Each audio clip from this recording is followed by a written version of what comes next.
pledge of allegiance. Allegiance to the flag of the United States of America and to the republic for which it stands, one nation, under God, indivisible, with liberty and justice for all.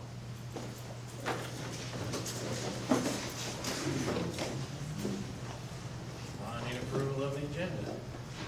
So moved. Second. All those in favor? Aye.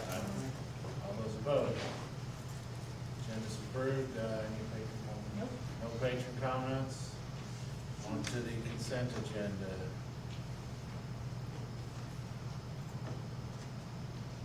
I didn't see it, but that's not more. Look at it. I'll make a motion that we approve consent They agenda. would have to abstain. shouldn't Right. Consent agenda items as presented. they? All those in favor? All those opposed? Consent agenda is passed. New business informational items, National Weather Service.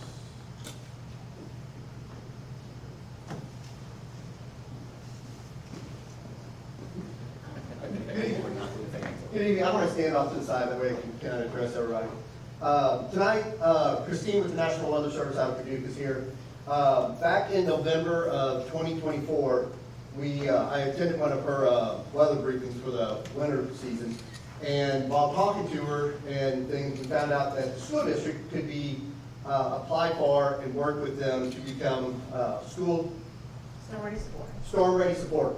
So I've been working with the National Weather Service since then, completed their applications and everything, and our school district is officially a storm-ready supporter for the National Weather Service, due to things. So this is Christine. I'm going to turn it over to her. She can explain what we are, how it's going from there. Good evening, everyone. My name is Christine Walgus. I'm the warning coordination meteorologist of the National Weather Service Forecast Office in Paducah, Kentucky. And I want to thank you for giving me the opportunity to recognize Perry County School District 32, especially Safety Officer Mr. Garrett Stott and Superintendent Dr. Farrah Jones, for the recent achievement in earning the National Weather Service Storm Ready Supporter designation. The National Weather Service's Storm Ready program, which was created back in 2000, helps arm America's communities with the communication and safety skills needed to save lives and property before, during, and after an event. A Storm Ready Supporter School promotes the principles and guidelines of the Storm Ready program and its severe weather safety and preparedness plans. School safety officials in the local National Weather Service office review these safety and preparedness plans, track progress towards Storm Ready guidelines, and work collaboratively to strengthen these plans. Unfortunately, the residents of Perry County, Missouri know all too well that severe weather is a frequent and serious threat, underscored by the EF2 tornado that struck back here in March and causing damage to school grounds. This is all the more reason to be as prepared as possible, because it's not a question of if dangerous weather will strike again, but when. Parents of students in this district can find peace of mind knowing that the school officials have thoughtfully prepared a strong and reliable severe weather safety plan to protect their children and to keep them safe. In fact, in my 25 years as a National Weather Service meteorologist, the protocols set up here are some of the best I've ever seen. In addition, officials' commitment to strengthening and expanding their already robust plans highlights how seriously they take student safety and reflects their deep sense of responsibility to protect everyone on campus. Becoming part of the Storm Ready Supporter program is a very significant accomplishment because it has around 10 different requirements that have to be met. One of those requirements is to have staff who monitor any hazardous weather information and relay important threats to faculty. Mr. Schott has clearly demonstrated that he not only knows where to obtain critical weather information, but more importantly, has multiple methods to effectively communicate these weather threats to everyone on campus. In addition, when a severe weather threat arises, campus-wide announcements are delivered through push-button alert systems in each building, ensuring that every message is heard quickly and clearly. However, even the most well-crafted severe weather plans are only effective if they include clearly designated sheltering locations and the plans are practiced regularly. This district has 2 FEMA-designated shelter locations on school property, and the tornado drills are practiced at least twice a year. In fact, due to the frequent practice schedule, all students and faculty can reach these shelters in under 5 minutes. So those are just a few of the important requirements for becoming a Storm Ready Supporter School District. And I'm delighted that Perry County School District 32 has taken such a strong interest in the safety of the students and faculty and has met all of those needed requirements. I would like to extend my sincere thanks to Mr. Schott and Dr. Jones and everyone at the Perry County School District who have contributed to building and maintaining such a strong severe weather preparedness program. Your dedication to protecting students and staff is truly inspiring. As an agency, we are honored to stand beside such a committed group of people, and we look forward to continuing our partnership with this outstanding team in the events to come. Thank you very much, and congratulations. I have a certificate for you, and also the Storming Supporter program does come with 2 large signs, and Mr. Schott will be able to put those wherever he shall like. That's So, a picture of each. absolutely. Yeah. 1, 2, and 3. Okay, 1, 2, and 3. Thank you. Thank you very much.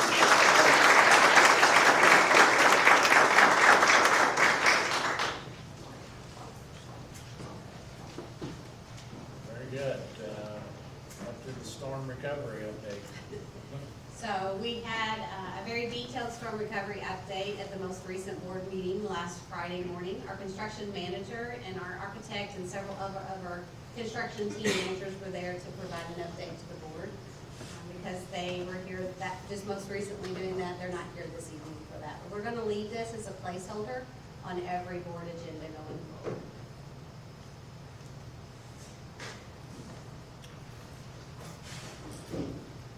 On to the program evaluations for communications.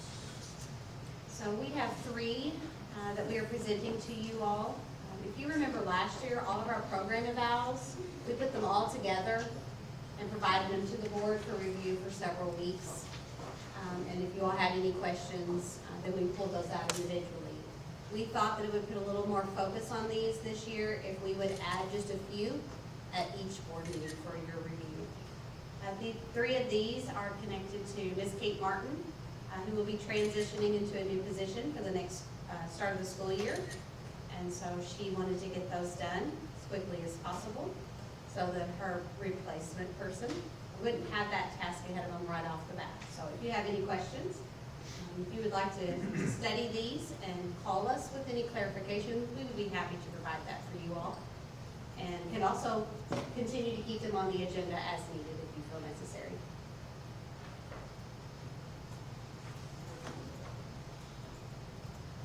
Any questions or comments about them at this point?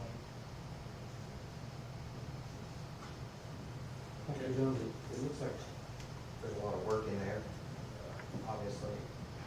Is there a way to share that if a parent or community member wanted to see what we're doing in regards to communications? Is it on the website somewhere? I don't know if it is, but I don't see why we couldn't put it there. Thanks. I'm gonna make a motion for a roll call vote to schedule closed session to discuss student and personnel matters as permitted by revised Missouri statute 610.21, sections 3, 6, 13, and 14 at the conclusion of the open session. Linden? Jamie? Aye. Kevin? Aye. Dominic? Next up is an update. Okay. We received 2 different bids, and there's a notation for the board to know who we currently are working with. And we lay out by prices, by individual items for the board to make a decision from. The 2 companies that we received bids for are Prairie Farms and Diversified Foods. Seems pretty straightforward to me. Make a motion to approve the bid from Prairie Farms for the milk for the 25-26 school year. Second. All those in favor? Say aye. Aye. All those opposed? Using Prairie Farms, on to the bread. The same format has been provided for the board. The 2 companies submitting bids are Flowers Baking Company and Bimbo Bakeries. And we are currently working with Bimbo Bakeries.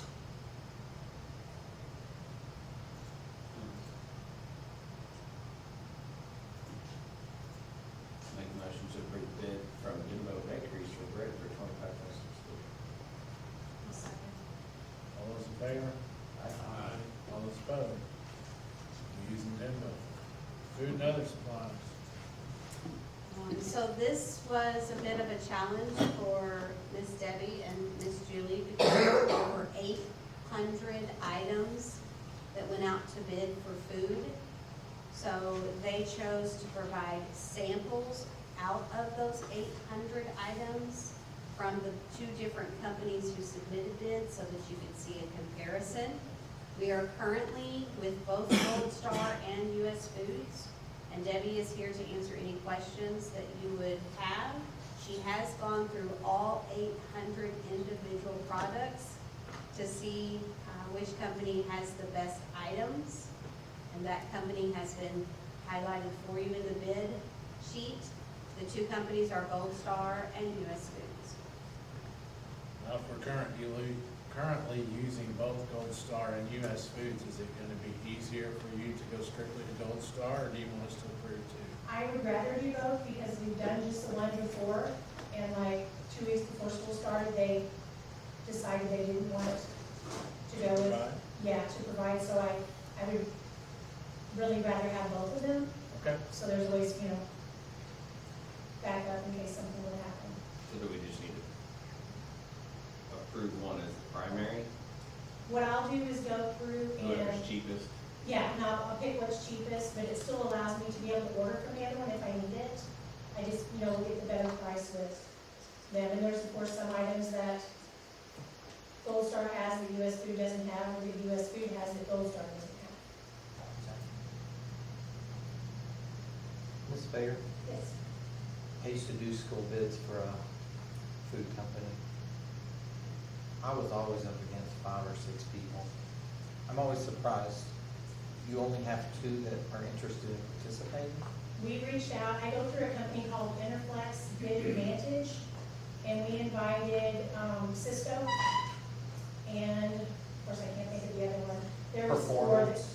four that were included on it, Yeah, but Cisco has just gotten kind of far away from the K-12, okay. and they just didn't, we haven't worked with them for the last couple of years.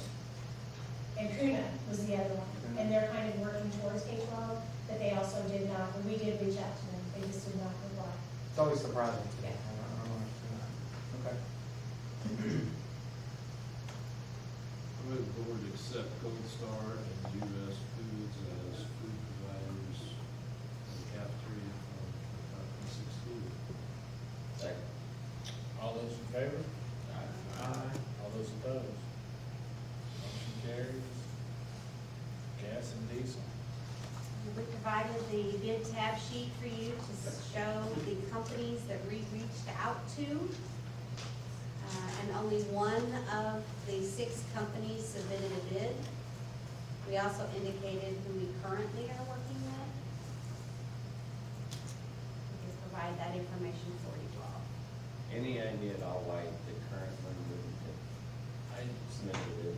after I found out they did not submit a bid, I did contact Mark Remar, because he's always reached out to them. He said that he contacted them, but there was no answer given. So, I don't know if didn't want to, or didn't make any money, or I don't know why, but I did reach out to make sure that they had an opportunity. So we advertise these in our local newspaper, we post them on our district website, and we mail paper letters to the vendors who have submitted bids to us in the past.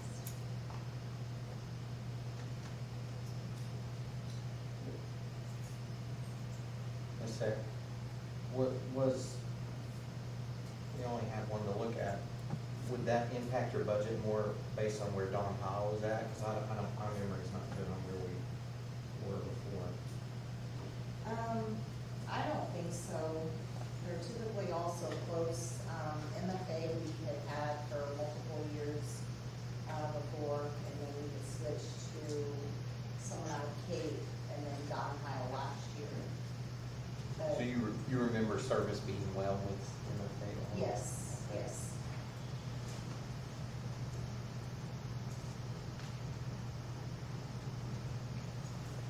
Make a motion to approve the bid from MFA Oil for gas and diesel fuel for 25 and 16. Second. All those in favor? Aye. All those opposed? All right, yes, easy for them. Would you have, co-op?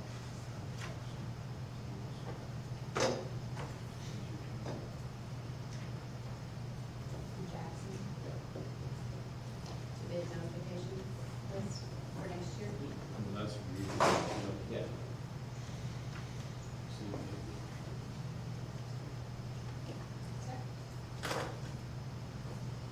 Okay, to the breakfast and lunch prices for 25-26. Okay, DESI provides for us a calculator to help calculate our minimum cost for paid student lunches.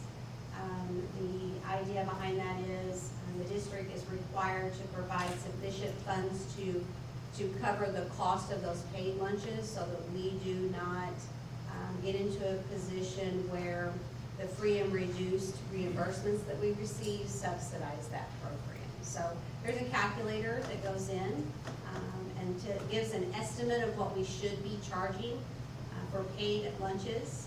The minimum requirement in that calculator is that we increase lunch prices by a minimum of 10 cents.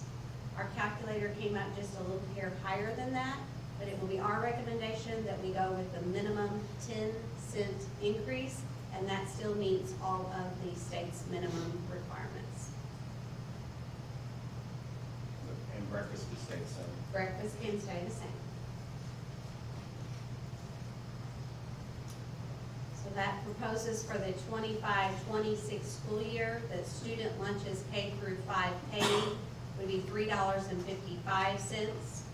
The student lunches 6th through 12th grade would be $3.60. An increase both at the minimum 10 cents required.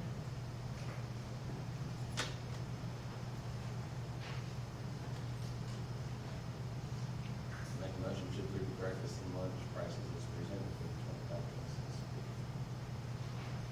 Second that. All those in favor? Aye. All those opposed?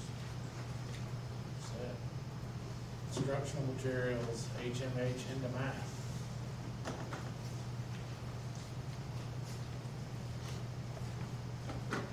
I have some responses from parents that we sent out to provide us.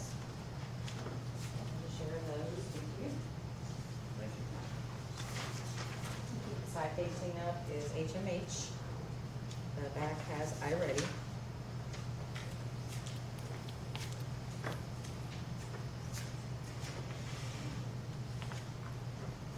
So if we want to start with HMH, that is Houghton Mifflin Harcourt. That is for grades 6 through 8 math. And this was a program that we piloted starting in late first semester. Some started in July or January, but the majority started in December, November. And before that, we had done Imagine Learning. We had done a pilot, and that did not fit with what we felt like our district, the direction we needed to go. And so Houghton Mifflin, we had done it at grade 6 through 8, and the teachers responded well. They felt like it was aligned with the standards. It was rated highly by curriculum ratings. We have some districts, surrounding districts, that also utilize it. We received good support from the company. They provided some professional development for us and worked with us also on our quote. So I would recommend that we would purchase Houghton Mifflin Harcourt for grades 6 through 8.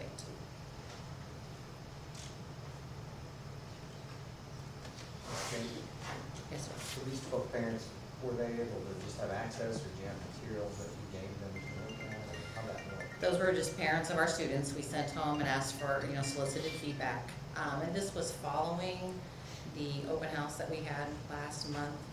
And we didn't have parents that came to ask for any kind of feedback or insights. And so I felt like I needed to take another step and solicit some from them. And so this is the response. Do you have, how many staff members were here? we had a math representative, Sherry Palmer, our 8th grade math teacher, and that was for our notes, that's for this program.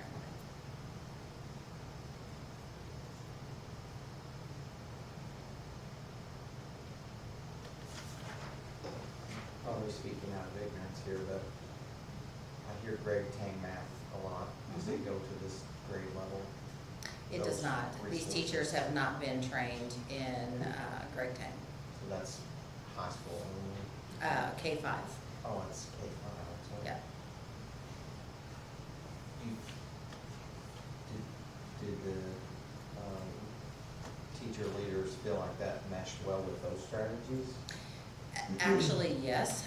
Many of our instructional resources have been adopting many of the protocols that Tang espouses.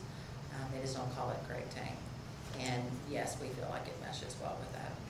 One of the qualities that we really liked about this particular program is that it is direct instruction.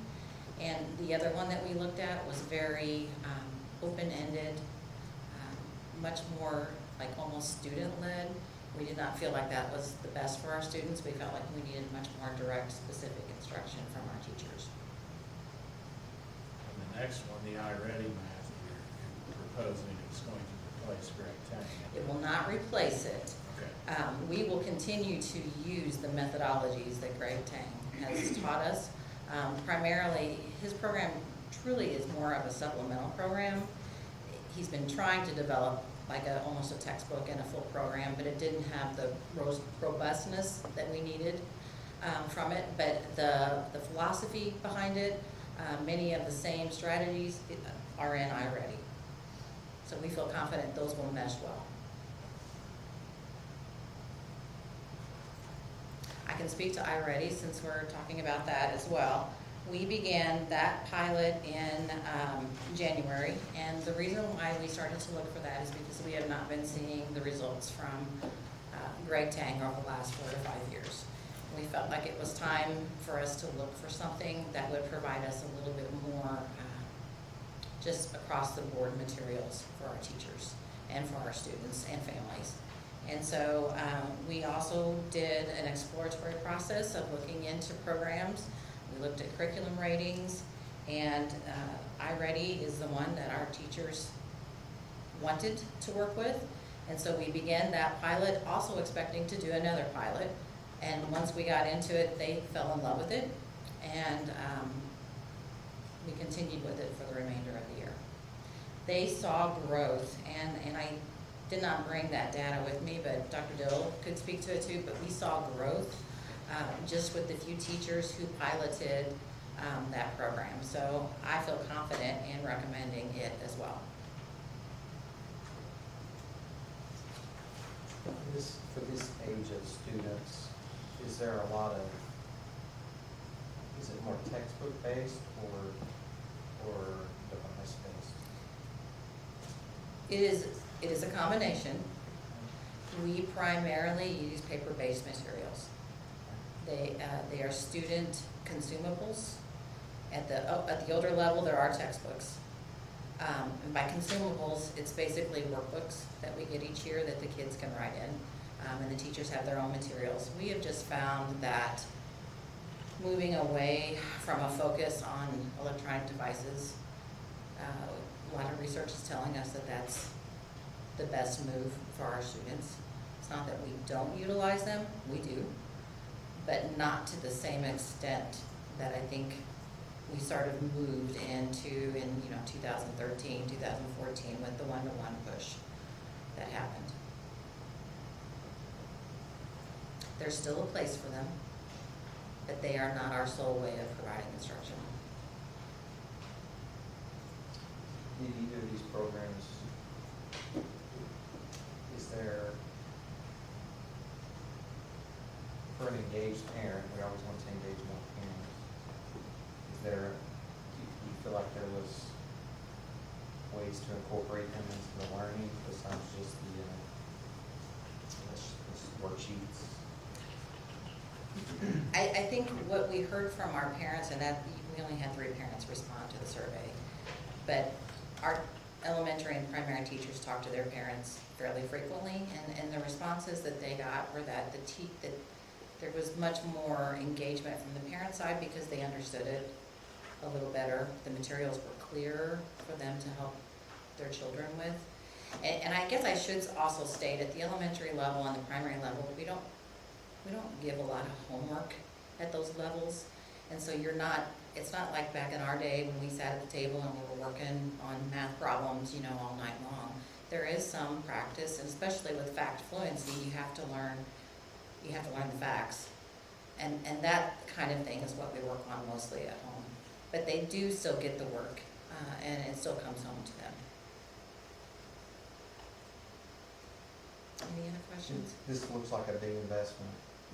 Have we been paying something, or Yes.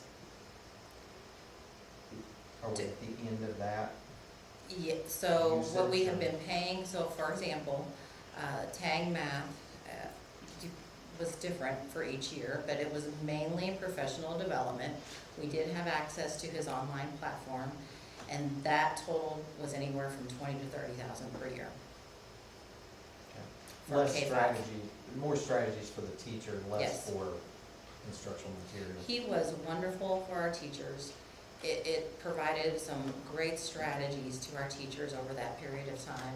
And I think one of the comments that I got from one of our more experienced teachers is that with iReady, it's rigorous. And so you need math content background.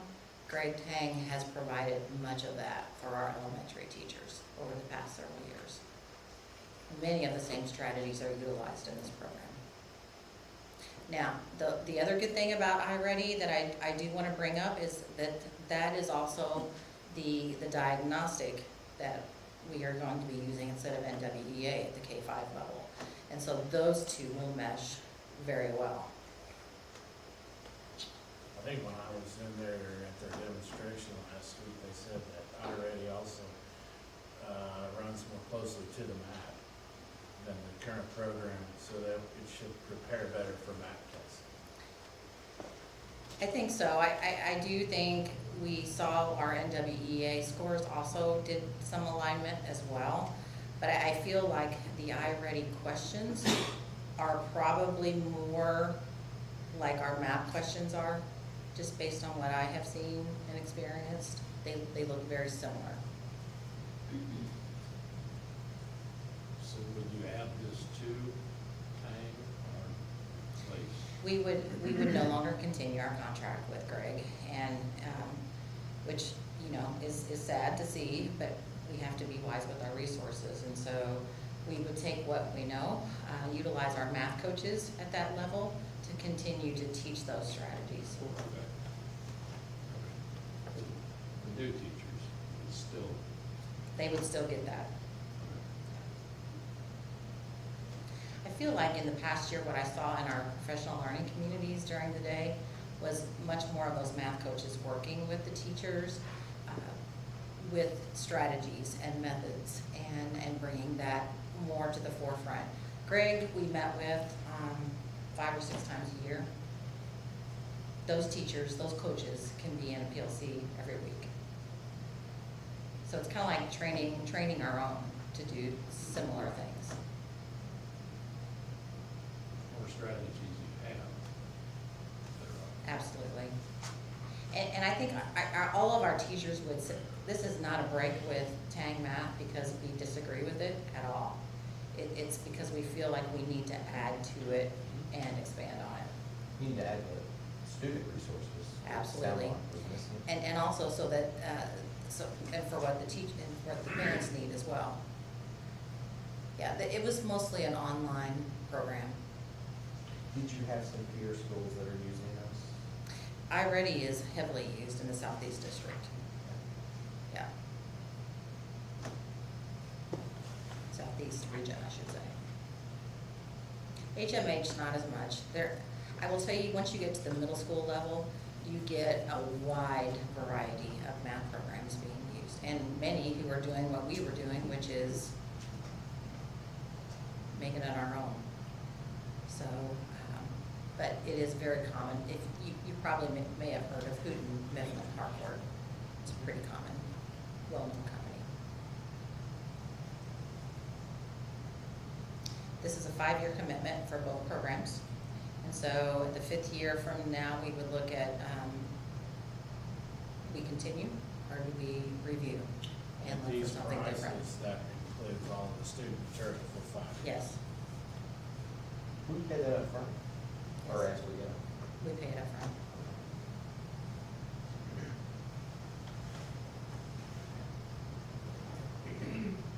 Any other questions? I did list what it all includes in the letters that I sent you.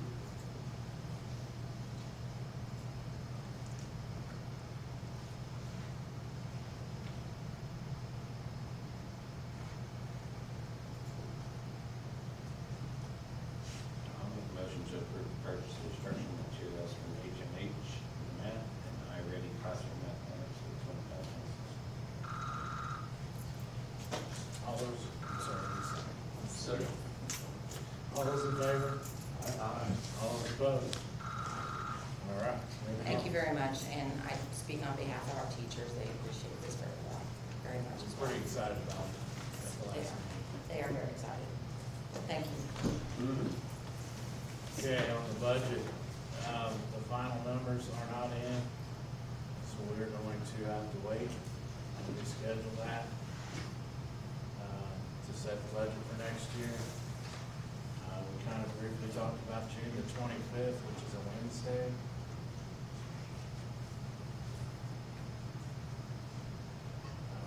I'm flexible all the time if we want to try or start earlier at 6 or at 7, whatever consensus is.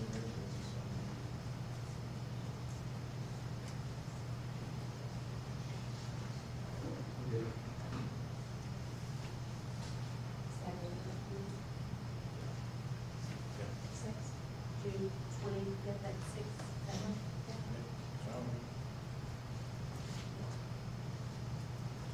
Okay, we're on to the superintendent report, the attendance report.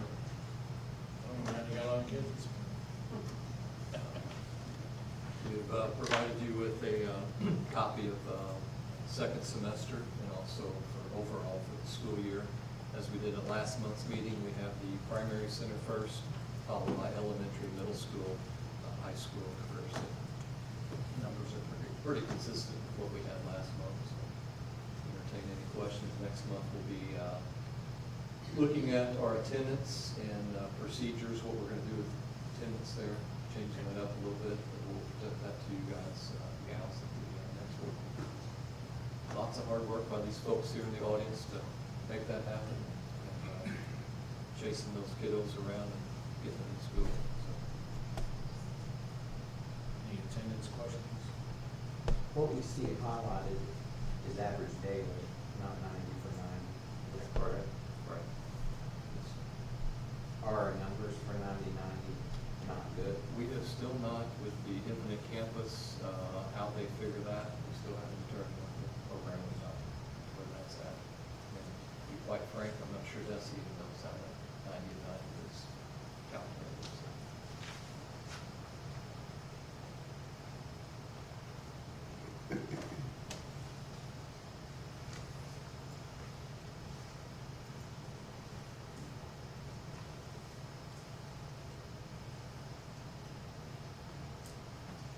Anything else on attendance? On to the financial report.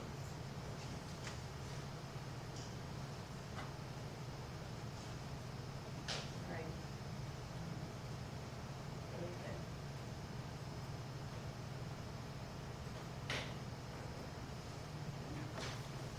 And we have the June dashboard to share with you all. The first one here are all fund revenues that are coming in. As stated before, we are waiting for our last fiscal year payment. That will come in on June 20th. Payments, those payment transmittals have been coming in around $1 million a month. And so if it comes in at that or a little bit above, we will hit right on budget, what we had planned for revenues for the school year. And that's between state and federal. Yes, federal is coming in a little lower. If you look, it looks really dramatic in the chart But if you look at the numbers, there's much smaller numbers there, so it shows that it's like a big discrepancy, but it's not. So we provide the visual, but then we also provide the actual numbers for you to look at as well. We have been working on making the estimates for these revenues for the next school year. Desi has provided a lot of guidance on what to use to predict those. Do you suppose the other 30% federal funding that we budgeted is delayed, or have you counted that off? I am counting some of it off to not hit the book before July 1, but it may hit the book after. So we will go in and amend that, and it will become revenue that will post for the next school year budget. Various federal things like title money, Perkins money, we have the MACO grant. All of those things are money that comes in as a reimbursement. So for example, you've seen in some of our social media posts, the paint booth. So we are diligently working to get that done. We will not get the money for that grant until it's completed. If it doesn't get completed before July 1, we'll get the money in the next budget. So that's a lot of federal stuff. That was probably in your budget, I think, Yes. as that an example. As a revenue, yes. Okay. And then the next page would be the opposite, it is the expenses, what's going out. And kind of a realization for us just recently, and we may go back and make a few amendments to tweak our budgets on expenditures for next year, because items that we regularly purchase annually are items that may have suffered some damage or been destroyed in the high school area or in our athletic areas. And so there will become hopefully a revenue source from insurance to replace those. So we will remove those out of our budget expenditures. So I'll be getting with principals and directors in the next 2 weeks to see if we can kind of put placeholders in all of those things, keep our eye on them. But it looks as if we'll probably have an alternate funding source for the replacement of those things. We just need a little more time to tidy things up and to find out exactly what revenues are going to be coming in.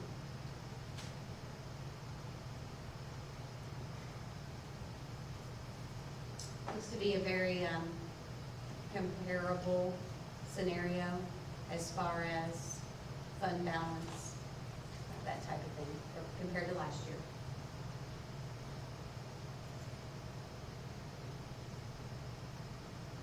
I'm probably jumping ahead, but thinking about what you just said, insurance reimbursements, all of that. Will your budget have like a separate category for that? It would be almost like you would think of as a slush fund, because it is a reimbursement. We'll spend and then we get reimbursed. So it will be of a cash flow type, but it will have completely separate tracking. Well, most of that, we probably won't spend it until we get authorization from the insurance company, correct? Is there, probably still getting ahead, are there restrictions on what fund balance that goes to be distributed back out? So right now, those items that we know were damaged, we have already gotten quotes and prices and submitted purchase orders, and we have earmarked those purchase orders so that they can all be tracked together for any audits that we would go through.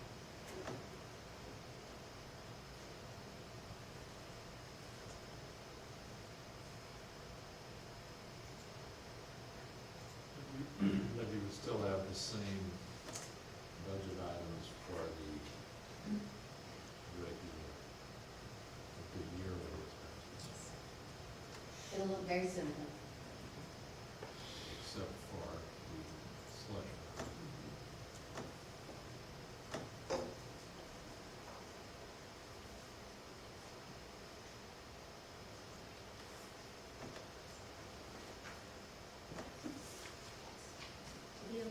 challenge, but I don't think it's gonna be one that Lacey, our bookkeeper, and she's on top of it, and directors and principals are already submitting those purchase orders. Secretaries are already utilizing the correct codes, so we'll be careful so that it's prepared for any audits that we need to go through.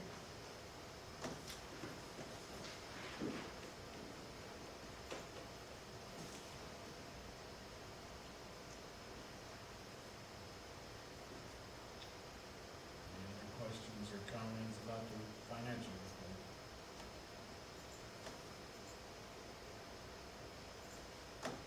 Okay, moving on to the board newsletter.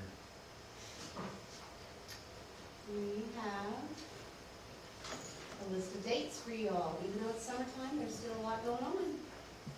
So this gives you a quick glance so you can see some of the upcoming events. And also just, Ms. Martin uses this as an opportunity to kind of highlight some recent student activities. So there are some important dates coming up with the start of the school year. So if you all will pay special attention to those August dates, there are several opportunities that we always like for our board to be able to be engaged in, especially with meeting some of our new staff and welcoming our teachers all back to the district for the new school year. The July date for the board meeting, I'm sure, Correct. it's the 8th on Wednesday. So this needs a correction for July 9th on the newsletter.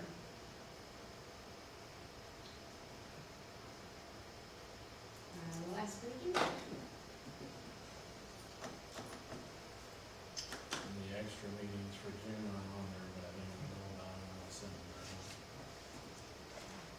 them. In my newsletter that I send out to you all each week, I will continue that last page, giving you the update on all the upcoming meetings. And we understand for the bid, those bid meetings, you all may not all be able to make it because of work. So, but if you can let us know. So.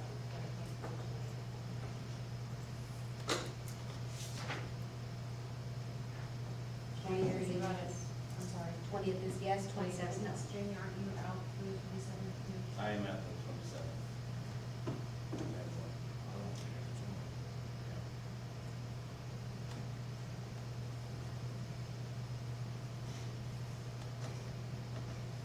If anything changes on those, just please let us know.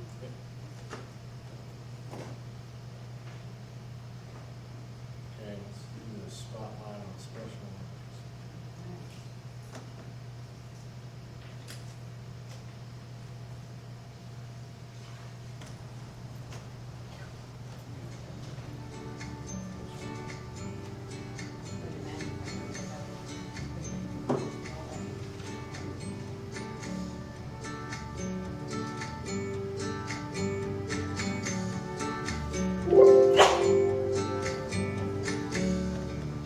I'm William Hoover. I'm a junior. I've been at Stuco since freshman year. I'm getting ready to head in year 4. And preparing for Special Olympics, it feels like a field trip almost. It's a fun day. We're all ready and excited to see all the kids come out. It's really important for our school and community because we get to get the special education kids involved, which sometimes they might feel secluded or away from the other kids, but it's a good way to get them involved and show that they're important and the same as everybody else. There's no barrier between them and everyone else.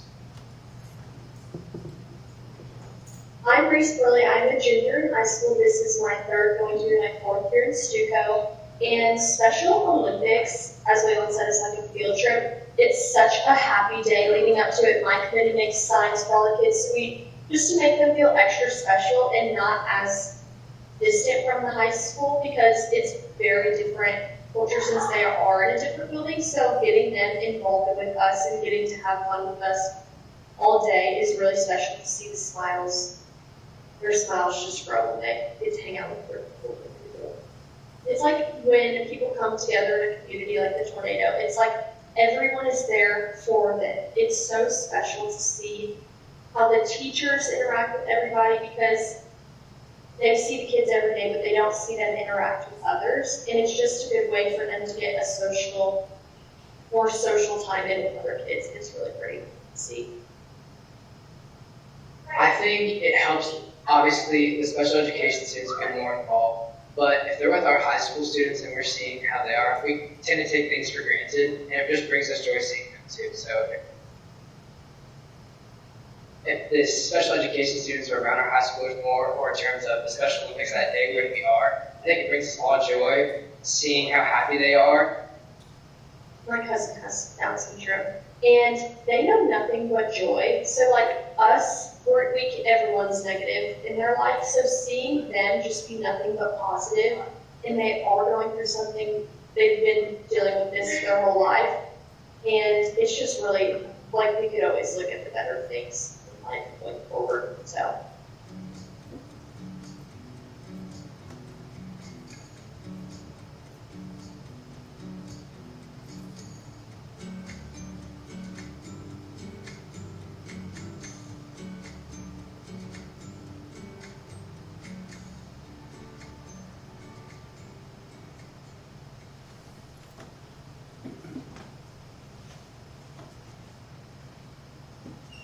Very good, thank you. Let's see, June video. Welcome to the June edition of the Missouri School Boards Association's Board Report. We begin with a look back at the legislative session that wrapped up last month. Education issues once again dominated headlines and talking points throughout this year's session. MSBA's Director of Outreach, Caitlin Whaley, says that while the legislature's FY26 budget has some good news, there's also reason for caution. The legislature passed their FY26 budget this year, which included some funding highlights, including fully funding the foundation formula, baseline teacher salary grant, and school transportation. While it's exciting that we have a fully funded foundation formula, we do want to encourage you to budget cautiously, as the governor does have the power to withhold funding anytime he predicts revenues might not meet projected expenditures. So just work closely with your superintendents, and for any questions, you can reach out to our very own Linda Quinley. Caitlin says that the passage of Senate Bill 68 provided some positive fixes for public education after last year's passage of 727. Some of the legislation passed this year was Senate Bill 68, which included a lot of provisions related to K-12 education. Some of them were really positive fixes that were necessary after last year's passage of 727, such as fixing the 169-day school year calendar, allowing for exceptions due to inclement weather. And included in other legislation was also a cell phone ban. We know that you all are very curious about how this will impact you, and our policy department has been working hard to make sure that you have the latest and most up-to-date policy. I do want to note that cell phone policy was already included for those of you who use MSBA's policy services, but they are working to put out a standalone policy just to make sure that everyone is in compliance with this if you use our policy services. Missouri parents may soon have a better understanding of whether their child is performing at or above grade level on the state's standardized test under a sweeping education bill. Another exciting change is the inclusion of a new category in the MAP test ratings. So now there will be 5 categories, with one of those being grade level. There was confusion previously as the actual grade level laid somewhere in the basic, and this led to people misrepresenting performance of our students. We want to make sure that we are accurately representing how well our students are doing in school, and we're hopeful that the inclusion of this new level of grade level will bring clarity for not only administrators and parents, but also you as school board members as you're assessing how your students are doing. And although the session is over, Caitlin says it's still important for board members and administrators to stay in touch with their legislators. Now that the legislature is out for regular session, we encourage you to reach out to your local legislators and invite them to tour your schools. Back to school events are great times to get them inside your schools and see the wonderful work that you're doing. MSBA's legislative positions on state and federal education issues are determined at the Delegate Assembly that will be meeting this coming October. If your school board has a position statement on an issue that you would like to submit to the Advocacy Committee for consideration, you can do so this summer. The Advocacy Committee reviews those proposals and makes recommendations to the Delegate Assembly that determines MSBA's position on issues. Make your plans now to attend the 2025 MSBA Annual Conference in cooperation with the Missouri Association of School Administrators and the Missouri Association of School Business Officials, to be held October 24th and 25th in Kansas City. The event will once again feature outstanding general session speakers along with a wide variety of concurrent sessions, many presented by school leaders from districts throughout the state. Registration information for the conference will be posted on the MSBA website soon. And past and present members of local school boards can be nominated for the 2025 Paul Morris Community Service Award. The award is for those who have shown an outstanding commitment to local community service. Nominations will be accepted through June 27th, and the award will be presented at the MSBA Annual Conference. And finally, if you've been following MSBA's social media pages, you've seen many of the regional winners of MSBA's Future Builders Student Scholarships. Congratulations to all of the regional winners and to Aiden Cox of Sykeston Senior High School, who is also the statewide winner. All of these students' essays are on the MSBA website. These outstanding students truly exemplify the amazing teaching and learning happening in every corner of the state. That's it for this month. Thanks for allowing us to have some time at your board meeting, and we'll see you in July for the next MSBA Board Report.